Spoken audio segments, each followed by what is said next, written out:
Hello everyone. To clone a voice on Lovo AI, begin by opening your web browser and logging into your account. Once logged in, locate the Create Project option and click on it. This action will open a new tab where you can start your project. Within this tab, on the left-hand side, you'll find the voice cloning feature. Click on it to proceed. Another tab will open where you can select Create a Video Clone. Here, you'll find various options to either drag a file or record your own audio. Choose Drag File and select the audio file you want to clone. Click on Create a Voice, and the system will begin processing, which may take some time. Once the voice clone is created, you can preview it and decide to use it. Click on Use this voice.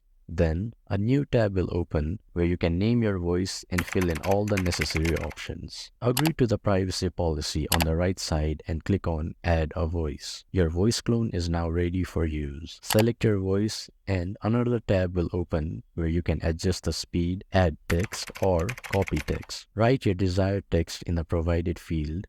Then click on Ready to Generate. The system will take some time to process. Once completed, you can play your clone voice by clicking on it. That's all there is to it. If you found this tutorial helpful, do like and subscribe to our channel.